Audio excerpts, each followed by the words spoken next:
Hello everyone, this is Greyshot17 bringing you a Company Froze True replay, and of course, your reminder to make sure you guys go out and see Hacksaw Ridge. If you want a World War II film that is just, or just a great film in general, highly recommend that film. I know I probably mentioned it last game, but the more I thought about it, the more like, god damn, that film is so good. But in any case, this is a 3v3 on City 17, brought to you by Millsy. Thank you, Millsy, for saying in a replay. You can do the same thing if you go to my Gmail or Facebook on my YouTube page. Or if you have some other way you want to send it to me, that's fine. Just make note that anything that's less conspicuous, I run through multiple security programs, just for safety reasons. Go figure, right? Go figure. In any case, let's see. We have Gab, Cabuloso. Alright, so I'll say Kaboo. Shrek. No, is that Shriek or Shrek? I'll just call him Shrek. I don't care at this point. Andy, we're part of a DOA clan, which I've seen before. Millsy and Mark. Okay. Let's see. Rank-wise, not bad. Actually, some higher rank players and lower rank players. So honestly, actually the advantage goes to the Axis players. But again, the Allied players can always turn this around, and if I've seen the lower level players turn it. If you're new to COH2 or my replays, then you know that one of my most common things I say is rank in this game means nothing. Not necessarily because of the fact that ranked in games doesn't mean anything. I don't believe that. But the ranking system in this game is broken, because you can essentially rank up just by time. It doesn't estimate skill, it just estimates player time. So if you're a really good player and you only play it, and let's say, again, I'll just be an estimate, let's say about 20 hours, and it's like you're a really good player, then you're going to be seen as like horrible compared to a 3-star guy who maybe put in 800 hours or some ridiculous number. I put in probably close to over 1,000 hours in this game. But that being said, like my time I can't really tell anymore. Nice job killing the MG on the retreat. I can't tell anymore because of the fact when I do replays, that counts as me playing the game. So even though I probably have actually probably closer to 1,500, I've done hundreds of replays, so that would take into effect, I would assume, for a lot of that time. And just time the game is open. Alright, trying to get the Vickers on. So close to dying. Probably, again, pull back the Kubel. Probably not going to get a 5-star win this game. Oh well. He still pulls back, so again, don't retreat this unit, just wait. It'll stop suppression very quickly. And, wow, everyone picked their, a lot picked their doctrines. Mills DP Elite Armor. Love this doctrine. Very support heavy. Great tank abilities. Plus, I love the Sturm Tiger with its one-shot OP shot. Breakthrough Doctrine. Kind of worried about this, actually. He's on the left-hand side. It's a lot harder on this. I mean, you could maybe put a Yag Tiger. On this map, a Tank Destroyer is a lot more difficult because it's such an urban environment. You could easily be overwhelmed, and there's a lot of obstructions that block clear line of sight. So that could be an issue. But the infantry that you get with the Sturm Officer and the Panzer Fusiliers can be very good if used correctly. All right, Mark hasn't picked anything.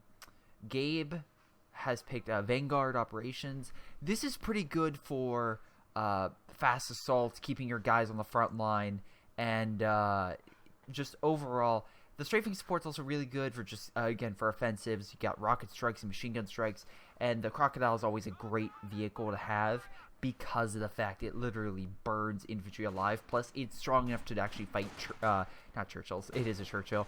It has strong enough gun, it can actually fight a, what's it called? A Panther, which is one of the strongest vehicles the Wehrmacht have. Alright, a lot of infantry coming around for the flank. Again, if the Allies can control the fuel, at least on one side, they have a good opportunity to keep this game going for quite some time. So Millsy is... Are you over here? No, you're not. That's Mark. So Mark, what are you doing? Let's look at him first. Overall, not bad. Again, he has a wide range. He's, I guess, trying to play more defensive. Yeah, dude, get in the cover. I know you're not trying to because of this guy, but they'll probably start firing at you nonetheless. Or flank you. They could easily flank you. Yeah, so overall I really like that doctrine. And special weapons, more infantry focus, but like I said, you also get the Crocodile. Hold the line's pretty good if you're you're under assault, and you get, again, infantry gain some bonus stuff, and then you get airstrikes that really just help you hold the line. And then, of course, you can actually help your teammates with the resupply half-track. So if you want to give your teammates extra support and weapons. For example, let's say, the Soviet player, you want to give them Brens for their conscripts or penal troops. You can do that and make it actually really powerful infantry. Or Piats. Piats are always great. Nice minefield. Again, kind of block mid so the allies can't really take it very quickly. Very good, very good. So, yeah, bridge infantry. We can see here that this guy is at least like, okay. Nice job with the minefield.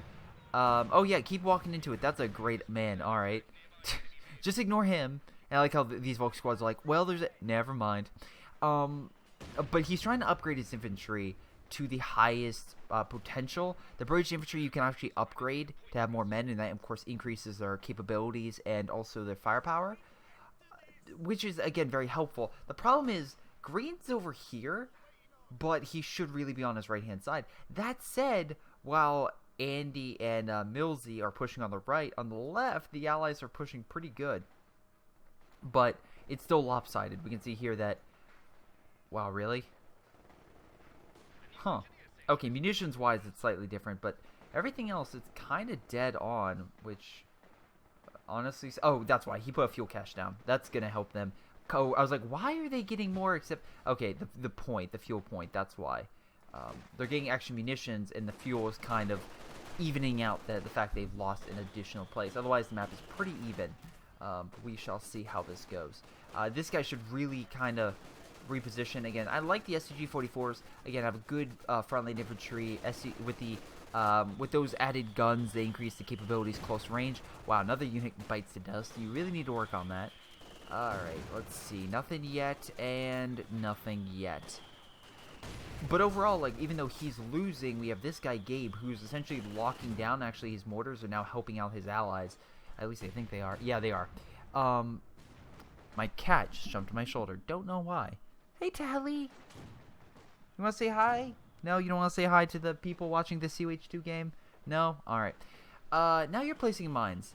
Kind of... okay, don't get me wrong. I like the choke points. I feel like you should put more mines on the front lines here. In the back, it's smart.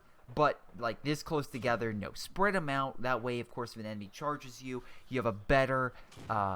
they're not so clumped up, and you can have a better chance of hitting that unit. For example, a Lux. If the Lux comes in and starts going around, you have a higher probability of hitting that target if the mines are more spread out. And that way, the Lux going very fast, especially during choke point areas, more likely to hit it. Now, maybe you're kind of clumping it up because you know Lux is going to come here and you can detonate it for a double hit. I've seen that happen with... demo charges and Soviet mines. People will put a mine with a Soviet charge. That way, if they can't see it, because you need to see it for a demo charge to initiate it, unless there's another explosion, then it just blows up. So we'll see what happens. But let's see. Kebu went the Soviet shock army. Very good front, powerful army. The shock troop and conscript thing kind of contradict themselves because shock troops are already very good close range. Would you want conscripts? Again, that may be a little bit of a variety if you want it, but anyway, the Stormvic strikes are really good close range, and the Artie is very good for killing emplacements, such as this stuff over here. So maybe, so again, these are emplacements, custom games you can fight, but honestly, for the Soviet player, what he really wants to hit is like these emplacements over here, like these buildings. He could do that, and right now, Andy is kind of like fortifying, so we'll see how well that does. There's a Bover going in over here, so that could really help with the Lukes. If, you know, he comes up. Now, again, the Lux is coming around. He could hit the mine. Okay, I will eat crow. I'm sorry. The mines worked. The mines worked. There you go. And now I'm done. Which kind of sucks, because that guy was just like, yeah, I'm going to bring out Lux and be awesome. And it just gets eaten alive.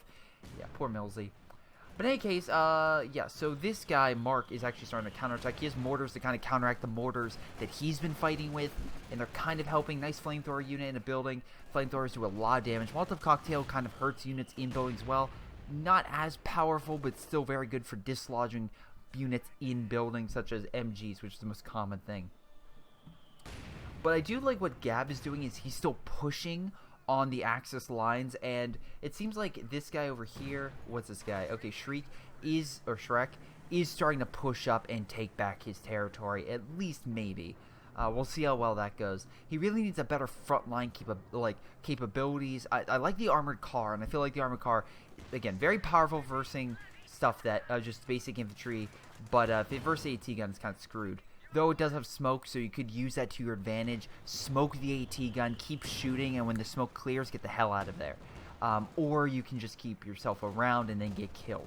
It's up to you what you want to do, but I prefer the first suggestion. Now these guys, once again, you want them in heavy cover, so that's the first big no. Secondly, for these tank hunters, they're good long range. Don't have them fight in close range. That's not what they're specialized in. But anyway, so up here we have Millsy moving up with a good range of forces. Again, this actually army coming up is more than capable of fighting any infantry unit and actually light to medium armor. The Panzerschreck will deal with that, plus the Panzerfaust from all these guys. Oh boy, they're pretty good. Actually, sorry, this it kind of reminds me of a.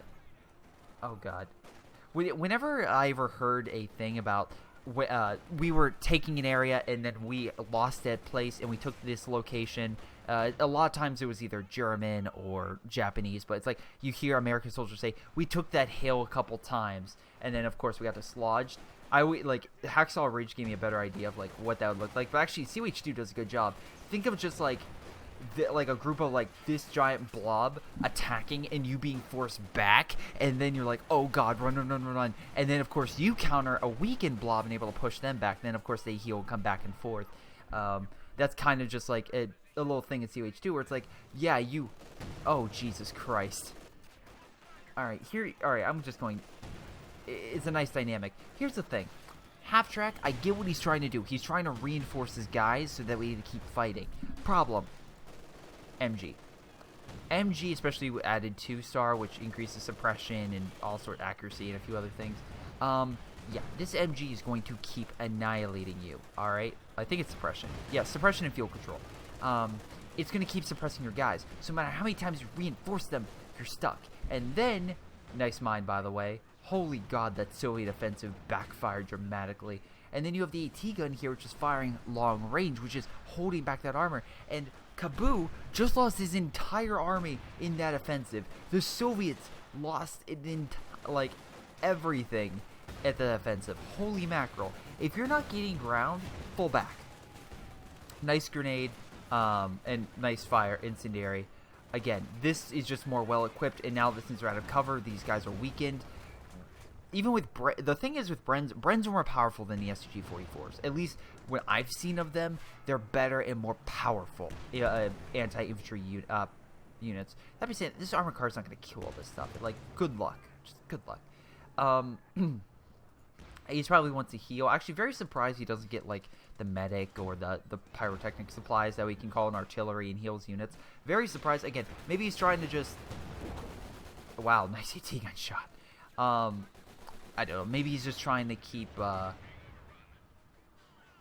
Actually, I don't understand why. Because I get what you want. It's like, oh, I want to upgrade my units for firepower. That's cool. But right now, they're so close to dying that. Why would you do that? You sacrifice one of your units with a fucking Bren for an AT gun. One, like, straight bullet's going to kill that thing. Alright, retreat. Before you lose more. That was a waste. This was a waste. The Panzer Grenadier Squad is probably going to kill this thing, but this was a waste. Don't. You can easily buy yourself. Now, a 5-star squad, yeah, that's a waste. That is honestly a waste. Now, we can see here, again, because you don't have access to that unit anymore. Yeah, that's weird. Very weird. So, yeah, right now, some parts of the Allied army are kind of strong, some parts are very weak. I do like what Andy's doing. He's letting mines at very key choke points, and he's also blocking off territory, so the enemy will have a harder time engaging them. And then we can see he has a wide range of forces. He has an anti-air gun for suppression. And again, we can see here, he's not saying this down necessarily to go and fight the enemy. He's doing that to block enemy advances. He's trying to lock down the fuel in the star as much as possible so he can, again, nice for Cannon Warfare in the building. Again, AT gun in the building, not OP whatsoever. But he's trying to lock down these positions because you don't need to control the map. In this game, as long as you control a majority of the star control points, you win the game. And that's what they're doing. One guy has one, Millsy has the other. This guy is hanging out on the right-hand side trying to do a fight. Can't say he's winning, can't say he's losing. I will just say that he's just hanging around. I mean, the big issue I currently find is this guy. He's doing a very good job, but I thought I saw that. He's encamping a little too much, especially because he doesn't have a doctrine that really benefits encampment. If you had something that was here, I wonder. Yeah, I'm trying to see. No, I'm trying to think of the like. Oh god, I forget the names of them. Like, there are a couple different British doctrines that specialize in healing and placements. I think like I can't think of the name. I can't believe I can't think of the name. It has the aviary. Or the other one where it's actually just heavy emplacement doctrine, where literally you can just add armor and just pretty much make sure your encampments are incredibly tough. Like, that stuff is pretty great. Wow, alright, lots of mines everywhere. Beaufort. Oh boy. But the fact that he has so many emplacements, again, very nice smoke. The fact that he has so many emplacements, but he doesn't have anything to really heal them, kind of the worrying part. And he only has one engineer squad, so he's gonna have to go back and forth with that thing, which is probably gonna put a strain on his supplies. So a positive note, at least he has control of the map and a fallback point. I do like how this is kind of more of a fallback, and not necessarily guarding this, because if you put emplacement over here, it's probably gonna die. Here, not so much, because for those who don't know, this hill is a bastard, really pushing up this hill, and it's very difficult for the enemy to really gain the advantage pushing up that hill. Usually, whoever if the opposing force controls this hill and you're trying to push up it, it's very difficult. Very difficult, because they'll use the choke points against you. Again, we have AT rifles. Again, okay, good. Get in the building, fire at the tank. You see, again, they are doing damage. Not as much as, let's say, PTRSs, but they're still pretty powerful anti-tank guns that can still hurt tanks over a consecutive period of time. Nice grenade. Again, you're trying to sludge them, break down the building. Mortars coming in, doing damage to both. Poor Panzer Fusiliers. Get annihilated. Another Puma. I'm very curious why you're going double Puma. Pumas are great long range, killing light armor, and really just being support to medium armor. But we'll see how it goes. Right now, things are not going well. Again, guy over here just scouting, probably gonna fall back. Oh, nice. Oh, wow, lots of mines. Yeah, definitely gonna fall back. Yeah, allies trying to push over here. Poor Panzer IV got annihilated.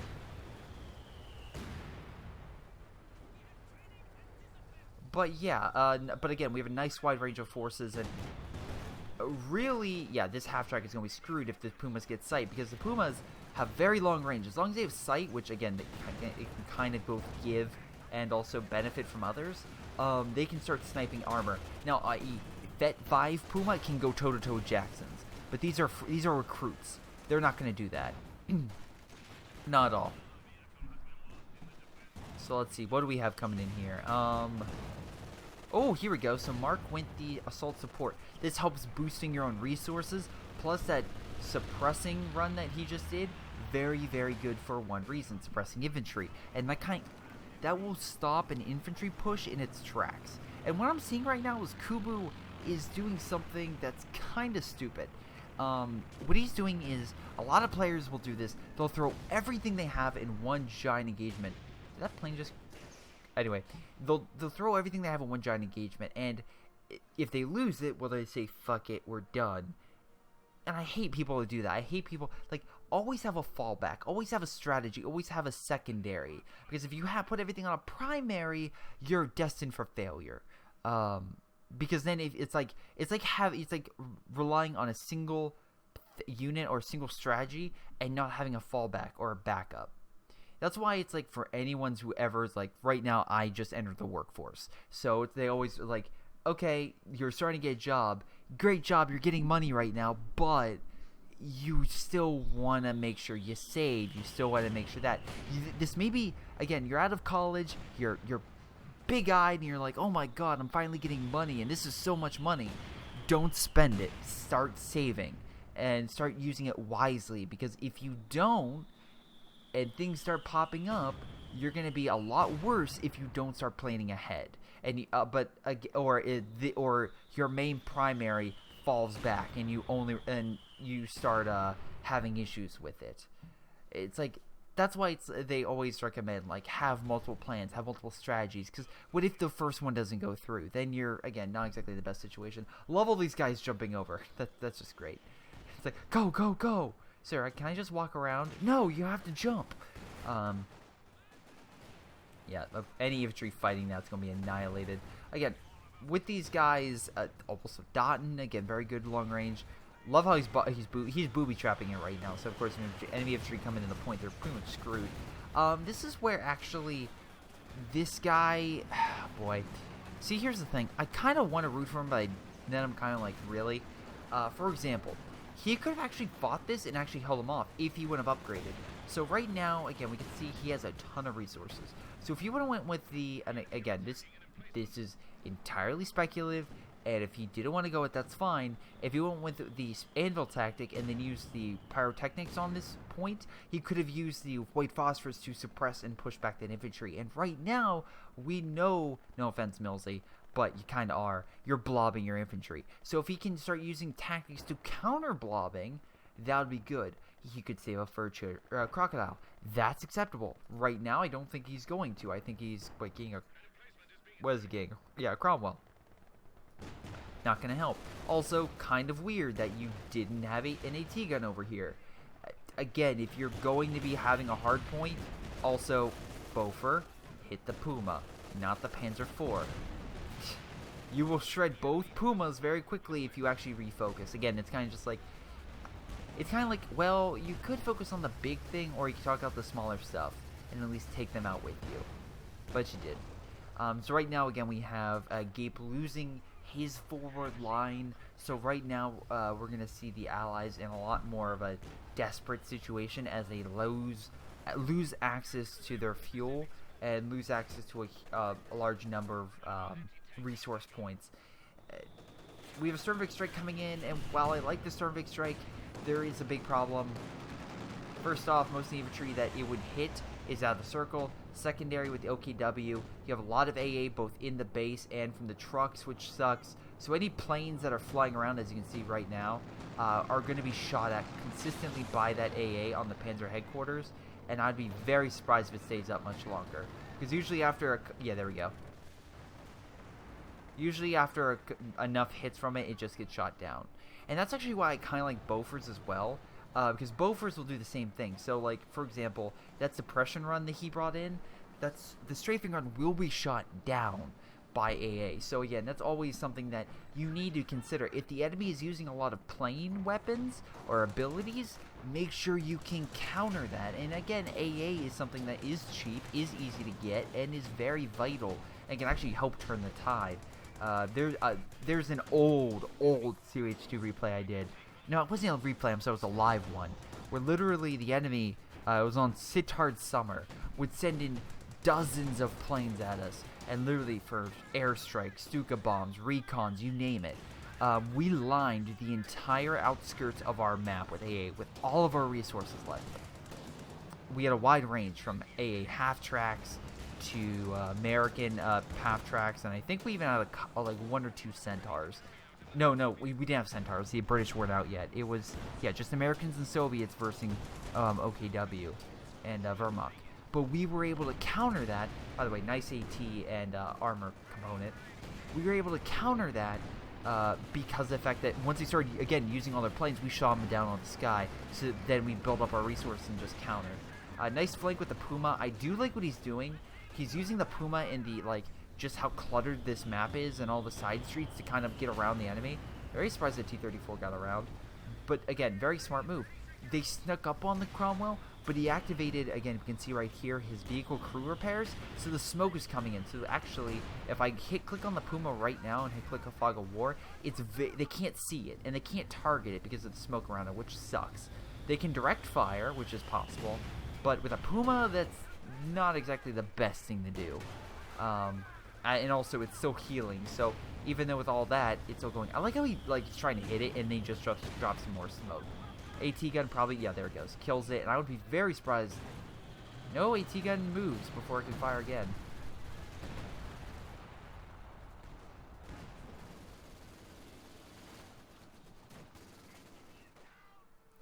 Okay, we have this supply truck coming in, so the Axis are getting more supplies. Right now, the Axis need to do the Allies need to do a good charge, take over a major point. That's what they really need to do. Millsy, what do you have? So you have a Panther, which again, I like your skin, which looks like a bunch of weird eyes on it. Again, the Halloween update brought a lot of patches, and overall, some of them look better than others. I think this one looks really nice, really detailed. Yeah, big blob coming through. Right now, I actually think that Churchill would have been a better strategy. And we can see here that if this guy, again, brought out a Centaur. But instead of a Centaur, if he would have waited and brought out a Crocodile, that probably would have been better. I know it's like, hey, Greyshot, he doesn't have enough command points. Well, fine then. If you don't go with that, then do an upgrade here. And that way you can get another unlock. Because unlocking a piece of your building does increase your command point score. And then, as well, you can, with that, is this guy using, oh yeah, he's doing the high explosive anti-tank shells, essentially increases your, it increases damage for the shot, and, yeah, it helps kill, Churchills a lot quicker. That's what's also really nice about this doctrine. It's great for killing the heaviest of armor that the British have, or the other doctrines have. Alright, concentrated fire barrage coming in, kind of just hitting here. They'll just leave. That's why I hate Railway. Railway's weird for emplacements. It's not good for just, like, right there. Panzer IV just hanging out. Cromwell's coming in for the flank. Both bounce. That's incredible. But the Panzer IV showing through armor, and that's a big no-no, because we can see the Cromwell can keep up with the Panzer IV, so definitely this thing is going to die. This thing is going to escape, get shot. Yep, there it goes. And he falls, and the Cromwell's going to retreat. That's why in a lot of situations, either blitz or actually turn around and face the tank. So that way your rear armor isn't facing them. I know it may be slightly slower, but you might be better off overall. Wow, nice allied counterattack. Nice job. They actually killed multiple armored units in that sector. And if they actually kill this blob, I would say almost like GG. Because look at this guy. Matrix lost a lot of his army. He has a little bit extra, but Jesus, he lost a lot in that attack. This blob is what they are the biggest threat right now. And okay, we do have a crocodile coming in, and this crocodile again not only has the flamethrower, but it has that main armament gun, so it's gonna be very effective at killing large blobs of infantry. Now the tiger's coming in, and this is gonna be where things are gonna be a little bit more dicey. Tiger's a heavy tank. Now it doesn't have the armor that a King Tiger has, like it has penetration and balance, but it's still really good. The crocodile's main gun will hurt this. That is for sure. It will hurt it, but the problem is it will have a harder time balancing still nonetheless. But the Tiger rounds will have a hard time hitting the Churchill round. Which one's more powerful? I say firepower, the Tiger, but we can see here the one Tiger shot did that much. Very little. So as long as he's well supported, the Tiger's going to have the advantage. But that being said, don't count out the Crocodile.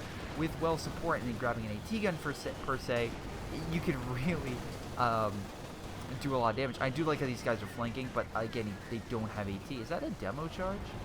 That is a demo charge. Why would the Soviets place? I guess they put a demo charge to wait for the enemy. Okay, we have some anti-tank stuff. Both are still on standby. But, yeah, we'll see what happens. Crocodile's moving back in, but with the Puma with support, if you can actually do it, if you can actually penetrate and do an aim shot and knock out the Crocodile's main gun or something, that could be seriously damaging. But we can see here the Crocodile's just burning the infantry alive, and that's what I mean by, like, the perfect anti-blob, or counter anti-blob, because the flamethrower hits the entire area. So if this blob comes back and is like, we're just gonna stroll right up. No. It's gonna burn everything. Now Stern Tiger, on the other hand, that could be a good counter. It can't kill this, I will say. But as you can see, it doesn't need to. It shocked it. And just knocking that unit out can just be enough. Oh, there we go. Knock out its main weapon. I think it might still have the flamethrower. But, yeah, you definitely want to pull that sucker back.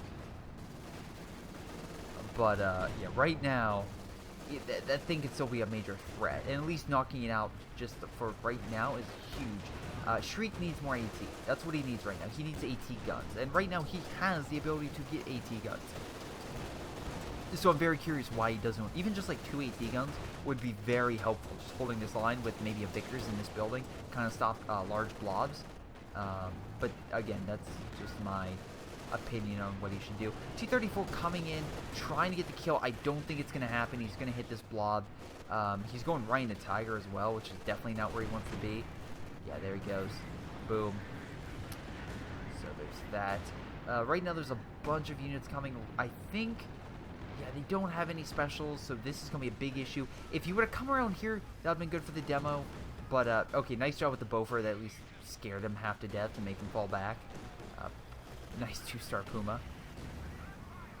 But, yeah, you need better placement on your demos. You got lucky with the mines earlier, but for a demo, again, just put it right on the main road. You know where they keep coming from, and there will be a break. Oh, God, this is going to be brutal. Yeah, that's why you... If you see a Sturm Tiger, just keep moving. Like, this thing is pure death. If you get within, if it's looking at you and it can fire, it's death incarnate. But it has a long reload. It's vulnerable during reload, and it's pretty bulky, and it's hard to maneuver until you get the better upgrades. But anyway, right now let's check army composition. So overall army size for both the Allies and the Axis. The Axis have the advantage because Cabo, oh boy, Cabo has just been brutalized this game, and not a lot of munitions, not a lot of fuel, not a lot of manpower. He's pretty much been crippled. And I feel like doing these constant engagements not helping anyone out. He really needs to stay back and kind of focus on his army. Kind of like what this guy did, Maddox, or Martix? Anyway, I'll just call him Mark. What Mark did, he after suffering a large defeat, he kept his units back. He kept the Tiger on standby, but he built up his main force, and then he sent them out. That's what you kind of need to do. You can still help if things get desperate, but I think you right now need to focus on what your strategy is and communicate with your teammates about that. Wow, alright. Hey, dude, maybe grab the Panzerschreck? I don't know. That could be helpful. Or you could just keep firing with the Piat and doing a little bit of damage, but the Panzerschreck would do a lot of damage. Just saying. Or you could retreat. I think retreating would be a good option, and then make him hit the mine. That would be pretty fantastic. Don't know why you're running a Cromwell in. I know that I've run the Cromwells into large blobs before, and that can work if they're next to a building, because then you literally put them between your tank and a hard place, and you can just run them over, and it's brutal, and it's amazing. Nice AT grenade, nice AT, pushing back the Tiger. Boffer doing a great job of just being that extra bit of cushion that the Allies need to keep their forces going. But unfortunately, Sturm Tiger's coming up. We'll see how long that lasts. So, yeah, right now they're pretty like grouped up around here, and I like how he's dropping weapons for his allies. That's pretty cool. But yeah, right now things are not about to look very good. Ooh, that was brutal. It even brought down the building. Is that Comet? I think it's a Comet. It's definitely a Comet. All right. But the problem is we have a Panther, so that's toe-to-toe with that. Crocodile can go toe-to-toe with the Panther IV and kill it. A T-gun, it could probably, if they... The problem is the Axis have way too many armored vehicles. That's the big issue right now. What's Millsy up to? So Millsy has his blob, that Sturm Tiger, and then Andy has his armor with a Puma still. I'll give him that. Nice Puma. For a second there, I thought he was a Wehrmacht player because he has a Panther IV and a Panther, but no. Because usually with OKW, you see one or the other. Now, I love how this flamethrower unit is just, like, burn, bitch. He's just burning the road as he retreats. Now, he's reloading right now. This is very ballsy to have a reload right in the middle of this war zone.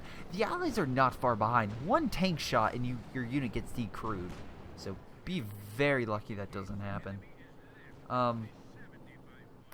But, yeah, honestly, the Allies are in a very tough spot. They need to actually start getting some major kills.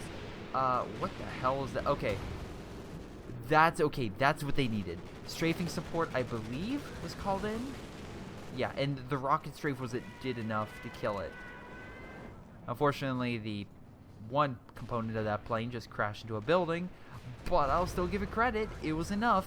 Although the Sturm Tiger just showed who's boss once again.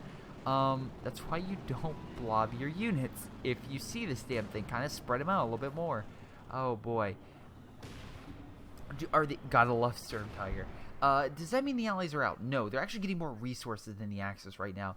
And if they play their cards right, they can keep up their advantage, resource-wise. We can see here Gabe, huge army. Gigantic army.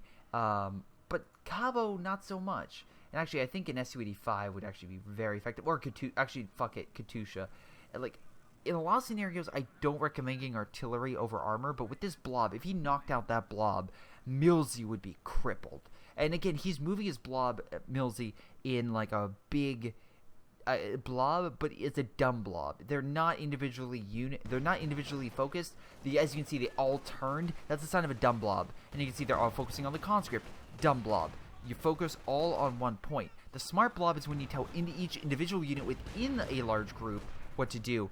Jesus Christ, that demo was a long time coming, and you finally used it to your advantage. Bravo. That just blew up half his infantry. So, yeah, that helped most likely turn the tide. We can see here now that the Axis are about even with the Allies. Again, never mind. Kind of help reduce that a little bit, but again, right now the big issue is the fact that the Allies can hold the middle. And for right now, I don't see that going on. Yeah, Millsy, you say boom, and I just saw the boom that occurred earlier with your troops, so maybe don't call them out just yet on that. Although we can see here that this guy isn't that, I mean, he's not stupid. He knows this, so he's pushing over here with his grenadiers, moving very quickly and knocking out these MGs. Pretty smart. Again, the MG-42s, very powerful, very deadly versing MGs, and again, on a flank, that's even more unsettling. So right now, I'm actually very surprised he isn't moving over his armor. That's what he should do, moving over his Cromwell and his Comet to neutralize that infantry, because right now he's just lost a lot of guys on the right-hand side. At least a quarter of his army, if not more, a third, to just those units, and he really needs to get back there. Churchill, once again, showing that it is the boss of the British armor. It just means like, hey, what's up? Burning all the enemy infantry. What have you done today? So anyway, with the Comet, like I said, I don't think over here is where you need it. The Churchill's doing fine by itself, and as you can see, it's burning infantry. I feel like you need to come over here because I see a victory point issue where the Allies, even though they're slowly turning the game and actually slowly beating the Axis back, wow, very nice shot. Actually, I think that may have, no, that probably was the Comet. Dude, you're not gonna win with a gun, with a guy with no gun. Panzer IV is like, I got this. It has no gun. T-34 is probably going to kill that thing. But as you can see, the Axis are taking... Well, why the fuck would you do that? Okay, the T-34 charge is for, like, ramming heavier armor or, like, stopping something from retreating. That tank was literally had a sign on me saying, kick me. And what you did was you walked over, did the Charlie Brown thing, you kicked it, you missed it, and you fell on your back. But luckily, when you fell on your back, you accidentally tripped the other guy and he fell too, and he accidentally killed himself. But you're still broken your back lying on the ground. Yeah, that's a weird way to put it, but that's pretty much how it is. Starvik Strike coming in. It's going to be great seeing this thing come in. Just annihilating a lot of these guys. Look at that, all grouped up. Fortunately, not getting a lot of kills, but doing a bit of damage, so I'll take it. Now, if he can come back around to a strafe right there, or just crash himself into it, that would also be brutal. But yeah, the Allies, the problem is while they're winning, they have turned the tide in middle in confronting a combined Axis front. They have lost in the attacking in multiple angles. Wow, nice double with the Sturm Tiger. They failed to control this point, which they should have. Again, you should have sent your Comets and stuff over to the right-hand side. You're ignoring that. You're kind of just focusing on mid. So while you are winning the engagement, you're about to lose the battle. Because you're about to be flanked and just lose by either boost by a flank charge on your one side, which is exactly what this guy's doing, aka Mark, or you're going to lose because of victory points, and I'm assuming you're about to lose by victory points. Yeah. Now, you're calling in strafing support. Good idea. Again, that'll do a lot of damage, and again, oh wow, did a lot of damage versus infantry as well. This is where you also need more armor. Like, hey, your Comet's good, but maybe send your... wait, no, there's a Cromwell. Yeah, send your Comet in, jackass. Probably would help kill the Tiger. I mean, the Comet did pretty well for what it did, but yeah, you probably need that. Overall, it's not going to capture the point, dipshit. Like, hate to break it to you.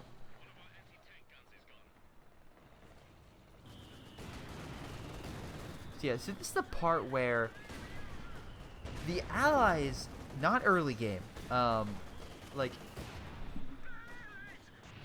early game I would say the Axis had this, and then, but then the longer the game has gone on, the better the Allies have done, which is something I don't normally see. The problem in this game is the fact of, like, doing strategy and, like, where do you focus. So this Mark guy, Jesus, not the best player. He's barely been able to hold his side, but he at least managed to keep attacking this side. The thing, even though Andy had a lot of forces over here, he managed to hold this side and to keep it away from enemy, like, to make sure the enemy wouldn't attack here. And then, even though I didn't like your blob as much, Millsy did a really great job with his Storm Tiger holding the enemy back. Look at that, 34 kills. And keep contesting mid. Each of these Axis players, each contested their own separate point, and even when the combined effort of the Axis failed to dislodge and annihilate the Allies, and the Allies are still managing to put up a decent fight in mid. The thing that screwed them was the fact that, like, again, from the very beginning, Shrek was like, fuck this, I'm going mid. And eventually Gab was like, fuck this, I'm going in mid. So, and then Cabo's like, fuck this, I'm going in mid. So when you have three people saying, fuck it, I'm going here, and they don't go anywhere else, you start, again, that is a fundamental issue. Oh, they are more powerful. They lost resources eventually. When they are more spread out and doing a lot more on multiple angles, sure, they weren't doing as great in mid. They were still doing pretty good, and yeah, this just opened them up. When they were actually coordinating and were doing stuff, they were doing fine. They were lucky, sure, for the demo and stuff, but overall, I mean, they did a decent job. But that being said, the Axis, I would say this, Millsy, your blobs were very, even though annoying, very powerful, and I loved your Storm Tiger. Again, they've done very well. I love the double kill as well.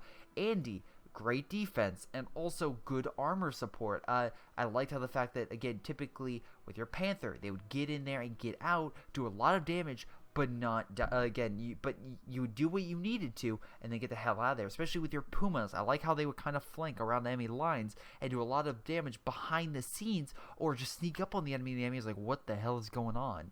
Mark, you need to work. I feel like you did a good, you're persistent, but the problem with you was the fact that, you didn't know necessarily, you knew how to get a good, a good set of units. I just feel like using them was not your forte. Like, you were pretty good with the Tiger, but I don't think you really realized how to use the Tiger or when to fall back, because you kept it there a little too long, or you made it fight engagements you really shouldn't have, or you sent out there without necessarily the best support, or kind of spraying out your forces. That stuff, I mean. You did good, and under reversing Gab was probably their better player. You did a really good job, but overall, wait, hold on. Was Cabu their highest ranked player? No, Gab was. But, yeah. I know you're the lower ranked player, but still, it's like, that's kind of the thing I would probably criticize. Gab, really good, fortified a little too much, went Doctrine that didn't help with fortifying, and should have probably rushed more armor and stuff. But yeah, he didn't know how to fortify, but his infantry and, like, his armor attacks were actually really good. Cabo, you lost. Again, your critique was, oh my god, the Soviet losses, like, it's like, we lost this many Soviet men. This is the guy who's like, the reason why the Soviet army lost so many men and didn't gain much ground from it. And Shrek, again, or Shriek, whatever the hell, you did a pretty good job. I think your crocodile was the thing that really helped turn the tide, and you used that really well and managed to get that in and out pretty secure. I was actually surprised it lasted that long, but you did a really good job with maneuvering that. My only concern was the fact you didn't really focus on your side, and you should have probably still have done something, because once the enemy just fortified that, there was really not much. You didn't really do anything over there. But overall, let's check damage. Yeah, the kind of goes with my sayings, although actually surprised that Cabo did better than Shriek with the crocodile. But Gab was number 1. Soviet player got more kills. I'm actually really surprised about that. What did how many kills? Okay, 18 kills with the mortar. But what'd you get exactly? What did the most damage for the Soviet player? Not really much. The mortar squad was your best unit. But overall, your units actually did pretty effective damage. And actually, you did pretty good with the AT gun stuff with the specials, and the conscript squad was okay. You lost a lot of conscripts, though. Yeah, so let's go overview. Best player was Mark. Really? With damage. Huh. Barely beating Millsy and definitely beating Andy. Holy God. What? Alright, now I'm really curious. Why did you get most damage? I'm trying to think why. I mean, you lost a lot of units. Let's be very clear here. Was it the tiger? I think it was yeah, it was the tiger. Tiger was the thing that helped you out a lot. Okay, so maybe I was wrong. Actually, how many tigers did he deploy? Was it 2 or 3? No, it was 2, but he lost both. And then, so good on damage. Close second was Millsy, and again, Storm Tiger and assaults. Andy, not that great with the infantry kills. Pretty poor compared to the other 2 players. But that being said, didn't lose quite as much. And actually, yeah, not too bad. Not too much of a drop-off in damage, but yeah, the kills thing is like, yeah, but I can understand that. You didn't really have a great frontline infantry. Like, most of it was armor, which is why you... Yeah, actually, even with armor, you didn't... I mean, you did pretty good, but not that great. In any case, guys, that's game. I want to thank you guys for watching. I hope you guys enjoyed. Make sure you guys like and subscribe. And I also want to thank my Patreon supporters like Chris, Leo, Tim, and Sean. But otherwise, it's been Greyshot17, and I will see you next time.